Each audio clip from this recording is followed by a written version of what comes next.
Buenos días, mi nombre es Angie Turizo, estudiante de la Universidad Minuto de Dios del posgrado Especialización en Gerencia de Riesgos Laborales en Seguridad y Salud en el Trabajo.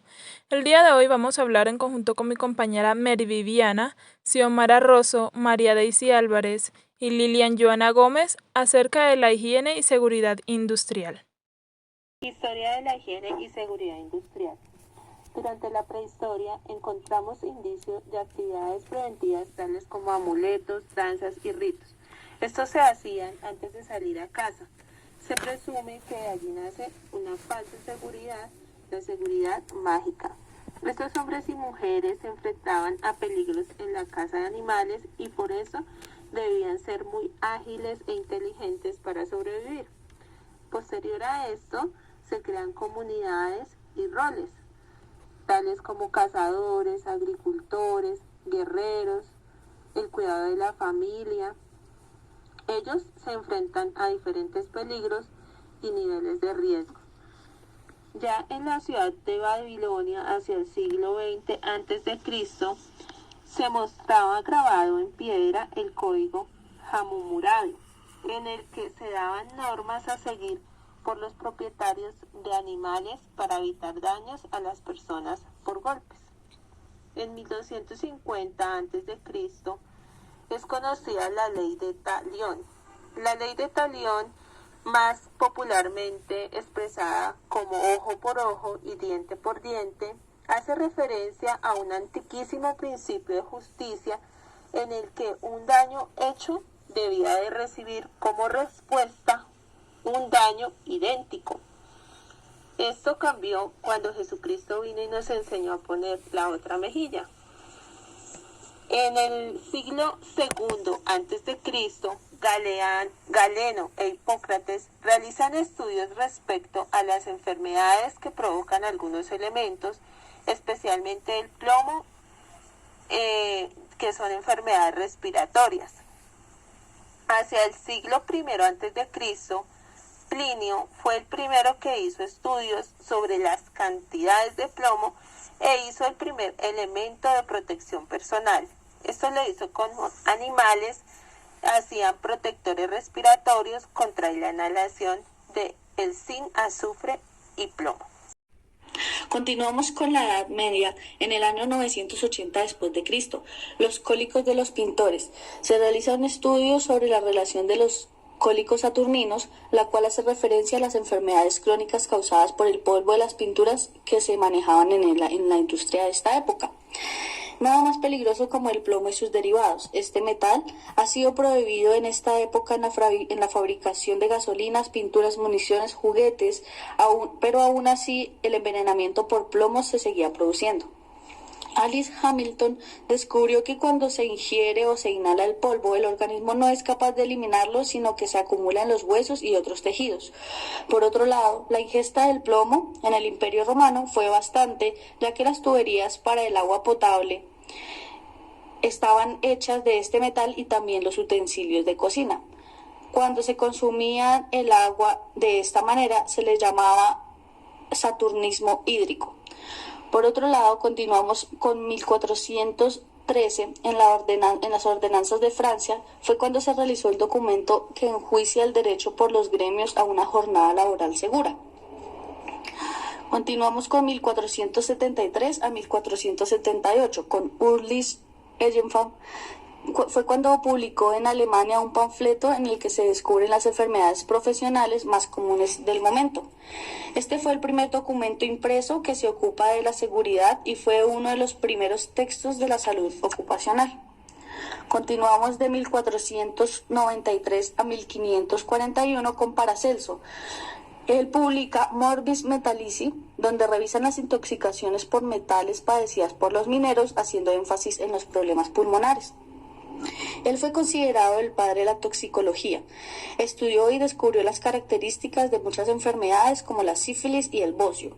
Para combatirlas se ayudó del azufre y del mercurio.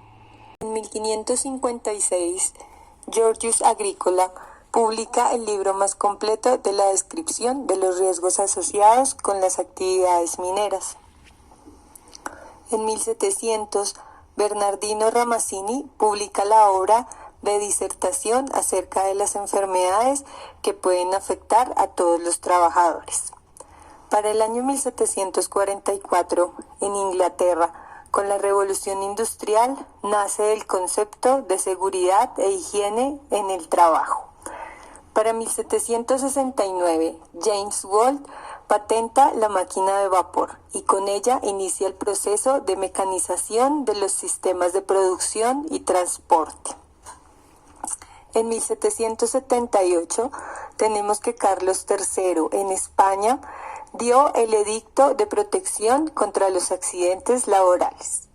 1802. En este año el Parlamento inglés da la reglamentación de trabajo en fábricas que limita la jornada laboral y fija niveles mínimos para la higiene, la salud y la educación de los trabajadores. 1828. Robert Owen pone en marcha un programa para el mejoramiento ambiental, educacional y moral de los trabajadores. 2 años después, Robert propuso que un médico debería hacer una visita diaria a las fábricas. En 1833 se da la Ley Fabrical, donde se promulga la ley sobre las fábricas en Inglaterra, siendo esta la primera vez que un gobierno muestra interés por la salud y la seguridad de los trabajadores, que definía que los trabajadores entre los 9 y 13 años no podían trabajar más de 9 horas al día y aquellos entre las edades de 13 y 18 años podían trabajar un máximo de 12 horas por día. 1844. Prohibición de trabajo nocturno. En Inglaterra se prohibió el trabajo nocturno a las mujeres y a los jóvenes obreros menores de 18 años. También se estableció un horario para las mujeres de 12 horas al día y una ley contra los accidentes de trabajo de las mujeres trabajadoras. 1848. Ley de Salud Pública. Se aprobó en Gran Bretaña la Ley de Salud Pública bajo el gobierno de la Reina Victoria, que incorporó sistemáticamente los conceptos que constituyen el fundamento de la salud pública moderna.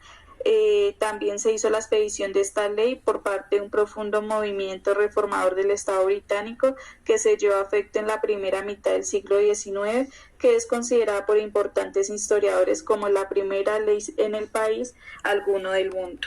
1855 se da la Ley sobre la Salud de los Trabajadores de Minas, que contempla leyes de aspectos tales como ventilación y protección de túneles en desuso, la señalización, el uso de manómetros y válvulas adecuadas para las calderas de vapor. También se realizó la exigencia de indicadores y frenos en el caso de dispositivos para levantar equipos. 1891 se da el reconocimiento médico, que es donde se hace obligatorio practicar los reconocimientos médicos periódicos a trabajadores expuestos a sustancias peligrosas. En 1893 es designada la primera mujer inspectora de fábricas y lugares de trabajo, conocida como Miss May Abraham. En 1900 nace la dictadura de normas en España. En esta se abren normas para el camino de la moderna normativa social, como la Ley de Accidentes de Trabajo y Ley Reguladora del Trabajo de Mujeres y Niños. En 1910 nace el Reglamento de Policía Minera, impulsada por José Marvá y Mayer, militar e ingeniero, considerado el primer higienista industrial. En este reglamento se distinguen los riesgos de accidente de trabajo y las enfermedades laborales.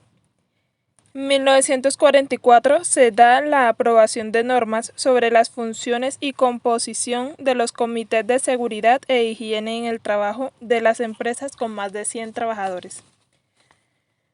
En 1960, la seguridad industrial es ya considerada una ciencia y una profesión. Es aquí donde sus aportes son valorados en la industria para minimizar o eliminar los riesgos ocupacionales. En 1971 se da la aprobación de orden ministerial, Ordenanza General de Seguridad e Higiene en el Trabajo, reglamento moderno y aún vigente en alguna de sus partes.